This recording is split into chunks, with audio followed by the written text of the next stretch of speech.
महिला वंशिका हर दिन अपने पति हरीश के साथ कार में बैठकर शहर की भीड़ भाड़ वाली सड़कों से होकर ऑफिस जाती थी। बाकी लोगों की तरह यह ट्रैफिक उनके लिए आम था, लेकिन रेड सिग्नल पर रुकते ही कुछ ऐसा होता था जो वंशिका के दिल को छू जाता था। जब उनकी गाड़ी ट्रैफिक या सिग्नल पर रुकती तो छोटे छोटे बच्चे उनकी गाड़ी को घेर लेते। कोई सामान बेचता, कोई भीख मांगता, और उन्हीं में से एक था आर्यन। वो 10 से 12 साल का मासूम सा बच्चा था। कभी वो गुब्बारे लेकर दौड़ता हुआ उनकी कार के पास आता, कभी उसके हाथ में किताबें होती तो कभी वो रंग बिरंगे फूल बेचता। उसकी मासूमियत और मीठी बातें वंशिका को बहुत अच्छी लगती थी। एक दिन वो उनकी गाड़ी के पास आकर बोला, आंटी गुब्बारा ले लीजिए, रंग बिरंगे गुब्बारे हैं। वंशिका मुस्कुराई और बोली, मैं इनका क्या करूंगी? आर्यन बोला, आंटी अपने बच्चे को दे देना, आपके बच्चे खुश हो जाएंगे। वंशिका हंसते हुए बोली, अरे मेरे बच्चे नहीं हैं। आर्यन ने मासूमियत से सिर हिलाया और कहा, आंटी ले लो ना, सुबह से एक भी नहीं बिका है। उसकी ये बात वंशिका के दिल में उतर गई। उन्होंने आर्यन से 2 गुब्बारे खरीदे और उनकी कार आगे बढ़ गई। कई दिन बाद फिर से उसी सिग्नल पर वंशिका को आर्यन खड़ा हुआ दिखाई दिया, लेकिन इस बार उसके हाथों में किताबें थी। वंशिका ने मुस्कुराकर पूछा, क्या बात है, आज गुब्बारे नहीं हैं? आर्यन बड़ी मासूमियत से बोला, आंटी गुब्बारे फट जाते हैं जिससे काफी नुकसान हो जाता है। आज आप किताब ले लीजिए, बस 20 रुपए की ही तो है। जरूरत न होने के बावजूद वंशिका ने किताब खरीद ली। धीरे धीरे उन दोनों के बीच एक अजीब सा लगाव पैदा होने लगा और वंशिका को आर्यन बहुत अच्छा लगने लगा। हर बार वहां से गुजरते समय वंशिका उससे कुछ न कुछ खरीद लेती और चुपचाप उसकी हथेली पर पैसे रख देती, जिससे आर्यन के चेहरे पर मुस्कान तैर जाती। उसकी मासूम मुस्कान वंशिका को किसी मरहम की तरह सुकून देती थी। लेकिन अगले दिन जब वंशिका की कार सिग्नल पर रुकी तो अचानक उसकी नजर सड़क किनारे बिखरी हुई किताबों पर पड़ी। उसे तुरंत आर्यन का ख्याल आया। वंशिका बेचैन होकर शीशे के बाहर देखने लगी। उसका दिल जोर जोर धड़क रहा था। तभी कुछ बच्चे भागते हुए उनकी गाड़ी के पास आए और बोले, मैडम आप आर्यन को ढूंढ रही हैं ना? हाँ, कहाँ है वो? उन बच्चों ने कहा, दीदी उसका तो अभी थोड़ी देर पहले एक्सीडेंट हो गया है। वंशिका की सांसें रुक सी गई। ये सब कैसे हुआ? उसकी हालत कैसी है? बच्चा बोला, दीदी एक कार वाला उसे टक्कर मारकर भाग गया। उसका सिर फट गया था। लोग उसे अस्पताल लेकर गए थे, लेकिन हमने लोगों को बातें करते हुए सुना है कि उसका बचना बहुत मुश्किल है। वंशिका के हाथ कांपने लगे। न जाने क्यों उसकी आंखों से आंसू बहने लगे। वंशिका के दिल में एक अजीब सी टीस उठी, लेकिन उसे जरा भी अंदाजा नहीं था कि ये दर्द सिर्फ एक बच्चे का नहीं, बल्कि ये हादसा उनकी जिंदगी की सबसे बड़ी सच्चाई सामने लेकर आने वाला था। एक ऐसा खुलासा जिसे सुनकर वंशिका के बरसों पुराने घाव फिर से ताजा हो जाएंगे, क्योंकि वो मासूम बच्चा आर्यन कोई और नहीं बल्कि उन्हीं का खोया हुआ बेटा था, जिसे पैदा होते ही एक मजबूरी ने उनसे छीन लिया था। वंशिका ने जैसे ही ये सुना कि आर्यन का बचना मुश्किल है, वो घबराई हुई आवाज में बोली, क्या तुम लोग मुझे उसके घर लेकर जा सकते हो? बच्चे तुरंत बोले, हाँ आंटी, वो तो हमारे घर के बिल्कुल पास में ही रहता है। वंशिका ने हरीश की ओर देखा। उसकी आंखों में बेचैनी साफ झलक रही थी। वंशिका ने कहा, हरीश मुझे यहीं उतार दो, मुझे कुछ भी अच्छा नहीं लग रहा है, मुझे उसे देखने जाना ही होगा। हरीश ने गहरी सांस ली और बोला, ठीक है तुम चली जाओ, मुझे तो दुकान खोलनी है, लेकिन जो भी हो मुझे तुरंत फोन करना। हरीश ने उसे वहीं उतार दिया। वंशिका ने एक छोटे बच्चे को साथ लिया। वो ऑटो में बैठी और घबराए दिल के साथ उस गली की तरफ निकल पड़ी जहां आर्यन रहता था।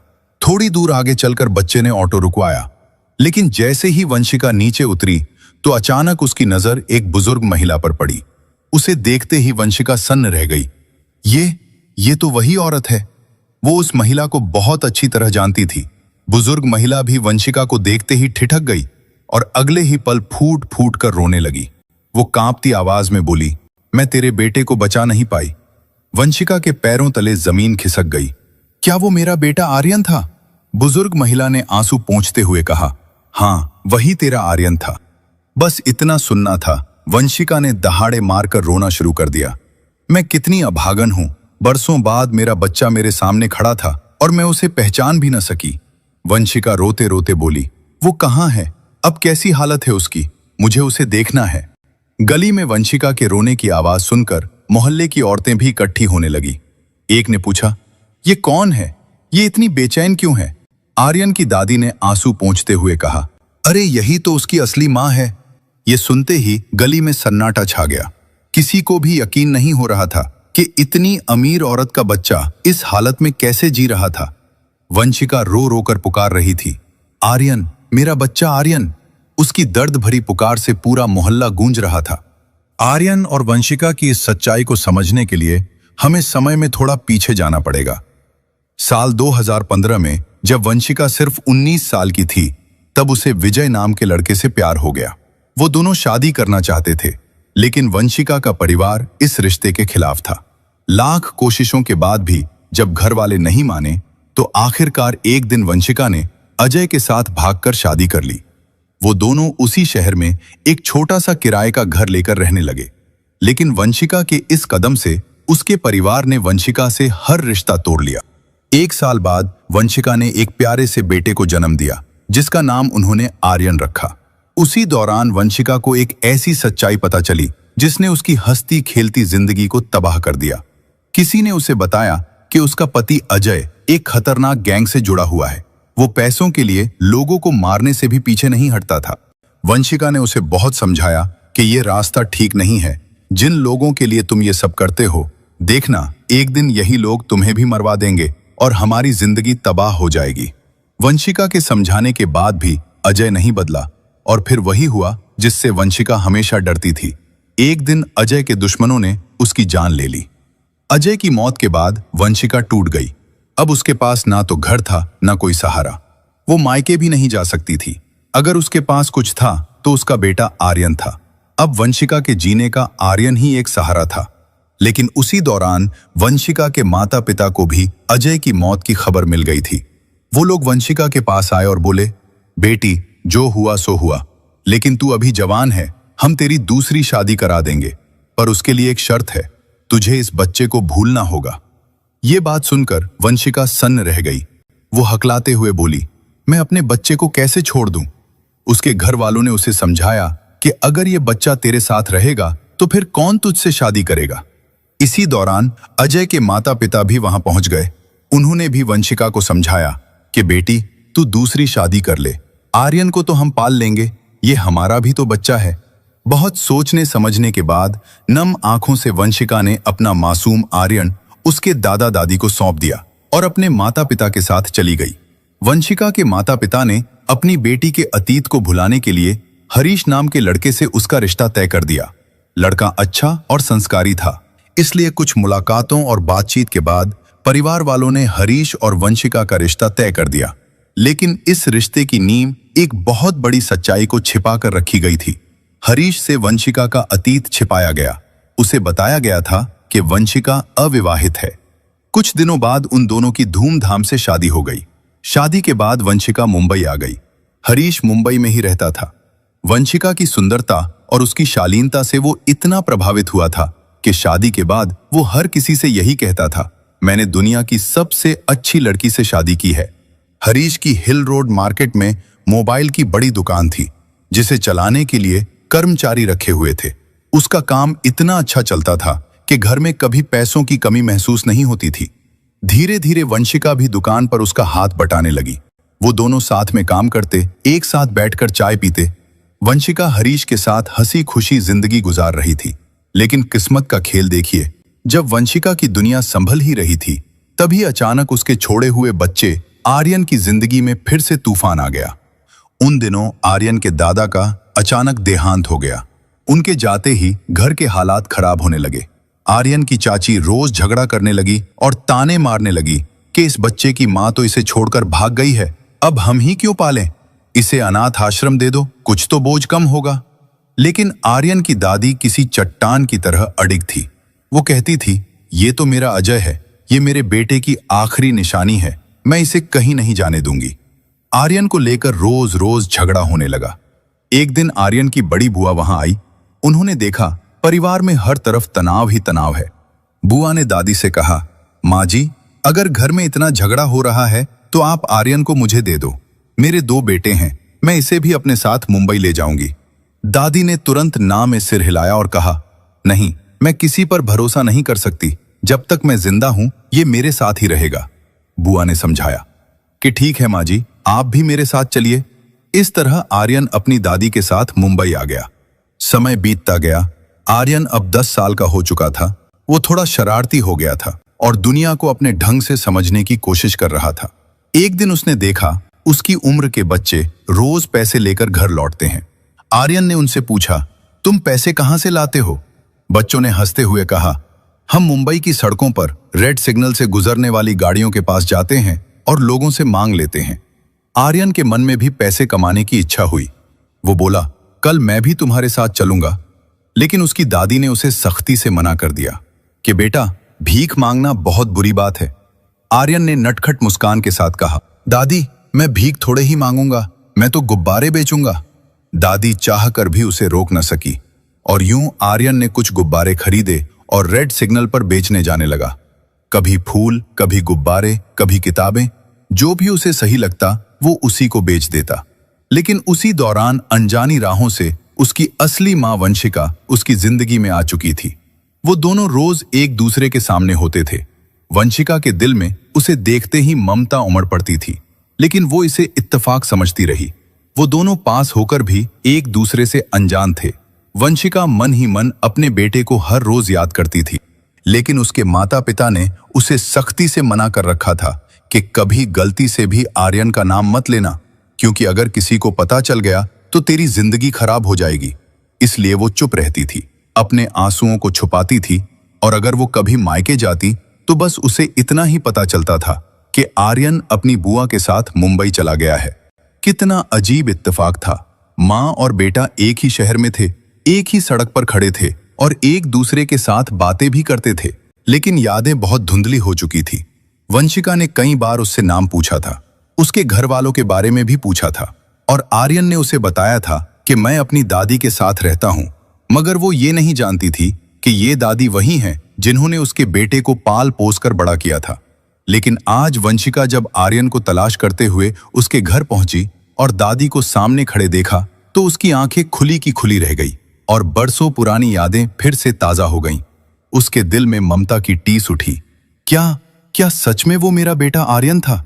दादी ने कांपती आवाज में कहा, हाँ बेटी, यही तेरा आर्यन है, लेकिन आज उसका एक्सीडेंट हो गया है। वंशिका चीख पड़ी, कहाँ है वो? मुझे अभी उसे देखने जाना है। दादी ने बताया कि उसे अस्पताल लेकर गए हैं। उसकी बुआ भी उसकी हालत के बारे में कुछ नहीं जानती। उन्हें बस इतना ही पता चला था कि उसे बहुत गंभीर चोटें आई हैं। पास खड़ी औरतों में से एक ने उसका हाथ पकड़ा और बोली, चल बहन, हम तुझे अस्पताल लेकर चलते हैं। वंशिका तुरंत उनके साथ चल पड़ी। जैसे ही वंशिका अस्पताल पहुंची तो आर्यन की बुआ उसे देखते ही फूट फूट कर रोने लगी। उन्होंने बताया, डॉक्टर कह रहे हैं कि आर्यन के बचने की उम्मीद बहुत कम है। वंशिका कांपती हुई आवाज में बोली, ऐसा मत कहिए, दुआ कीजिए कि वो मुझे छोड़कर ना जाए। इसी तरह 6 घंटे बीत गए। वंशिका को हर मिनट किसी पहाड़ की तरह भारी लग रहा था। आईसीयू का दरवाजा बंद था। अंदर आर्यन जिंदगी के लिए जंग लड़ रहा था। इसी बीच वंशिका का फोन लगातार बज रहा था। उसका पति हरीश काफी देर से फोन कर रहा था। आखिरकार वंशिका ने फोन उठाया और कांपती आवाज में कहा, हरीश, उस बच्चे के बचने की कोई उम्मीद नहीं है। मुझे माफ करना, मैं आज नहीं आ पाऊंगी। हरीश हैरान था। उसने पूछा, क्या तुम अस्पताल पहुंच गई हो? और ये कैसी बात कर रही हो तुम? उसके माँ बाप है ना वहां पर, वो लोग सब संभाल लेंगे। अब वंशिका उसे कैसे बताती कि जिस लड़के को वो पराया समझ रहा है वो वंशिका का अपना बेटा है, जिसे उसने आज तक दुनिया से छुपाए रखा था। उसने बस इतना कहा, हरीश, मैं अभी फोन पर बात नहीं कर सकती। इसके बाद वंशिका ने फोन बंद कर दिया। कुछ देर बाद एक डॉक्टर बाहर आया। उसके चेहरे से थकान और चिंता झलक रही थी। वंशिका ने डॉक्टर से पूछा, डॉक्टर साहब, मेरा बेटा कैसा है अब? डॉक्टर ने कहा, अगर मरीज को 72 घंटे में होश आ गया तो वो धीरे धीरे ठीक हो सकता है, वरना कुछ कहना मुश्किल है।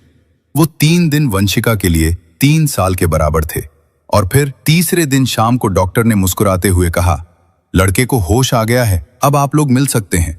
ये खबर सुनते ही वो सब एक दूसरे को गले लगाकर रो पड़े। वंशिका दौड़ती हुई अंदर गई। आर्यन की आंखें आधी खुली थीं। वो धीमी आवाज में बोला, आंटी, आप आ गईं? वंशिका ने उसे प्यार भरी नजरों से देखा। वो उसके सिर पर हाथ फेरते हुए बोली, बेटा, मैं आंटी नहीं हूं, मैं तुम्हारी मां हूं। उसने आर्यन को सीने से लगा लिया और बरसों का दर्द, इंतजार और प्यार सब आंसुओं में बह गया। डॉक्टर ने वंशिका को समझाया कि बच्चे के साथ ज्यादा बात न करे, इसे अभी आराम करने दो। पिछले 3 दिनों से वंशिका ने हरीश को फोन नहीं किया था, उसका मोबाइल भी बंद था। उधर हरीश वंशिका की चिंता में परेशान था। आखिर वो भी आर्यन के घर पहुंच गया और वहां हरीश को वंशिका की असल सच्चाई का पता चल गया। वो तुरंत अस्पताल पहुंचा। उसने गुस्से से बोला, तुम लोगों ने मेरे साथ धोखा किया है, आज से हमारा रिश्ता यहीं पर खत्म होता है। वंशिका चुपचाप सब सुनती रही। भला उसके पास अब बचा ही क्या था सिवाय आर्यन के। और अब वंशिका आर्यन को दोबारा नहीं खोना चाहती थी। 1 हफ्ते बाद आर्यन घर आ गया। वंशिका उसकी देखभाल करती रही। जब उसने हरीश को फोन किया तो उसने फोन ही नहीं उठाया। लेकिन 10 दिन बाद अचानक हरीश अपने घर वालों के साथ आर्यन के घर पहुंचा। वंशिका उन्हें देखकर रो पड़ी। उसकी सास ने उसे गले लगाया और बोली, बेटी मत रो, चलो घर चलते हैं। ये सुनते ही वंशिका घबराकर पीछे हट गई। मैं अपने बेटे को छोड़कर कहीं नहीं जाऊंगी। सास मुस्कुराई, किसने कहा है तुम उसे छोड़कर जाओ, बल्कि तुम्हारा बेटा, उसकी दादी, हम सब साथ चलेंगे। हरीश बहुत देर बाद आगे आकर बोला, चलो वंशिका, मैं भी तुम्हारे बिना नहीं रह सकता। और इस तरह जो परिवार टूट चुका था वो फिर से एक हो गया। उस वक्त वंशिका 2 महीने की गर्भवती थी। समय आने पर उसने एक प्यारे से बेटे को जन्म दिया। कुछ साल बाद उनकी एक बेटी हुई। अब वंशिका, आर्यन और उसके छोटे भाई बहन सब एक साथ एक खुशहाल जिंदगी गुजार रहे हैं। ये कहानी हमें सिखाती है कि जिंदगी में चाहे कितना भी प्यार क्यों न मिले, माँ बाप से बढ़कर कोई सहारा नहीं होता। माँ की ममता और बाप की मेहनत के बिना किसी भी रिश्ते का अस्तित्व अधूरा रहता है। इसलिए ऐसा कदम मत उठाओ जो तुम्हारे सुख के बदले तुम्हारे माता पिता की आंखों में जिंदगी भर के लिए आंसू लिख दे। दोस्तों, अगर कहानी पसंद आई हो तो इसे लाइक और शेयर करें। ऐसी ही दिलचस्प कहानियों के लिए हमारे चैनल को सब्सक्राइब जरूर करें। यह कहानी पूरी तरह काल्पनिक है। ये सिर्फ और सिर्फ मनोरंजन और सीख के उद्देश्य से बनाई गई है। किसी भी असल घटना या व्यक्ति से इसका कोई संबंध नहीं है।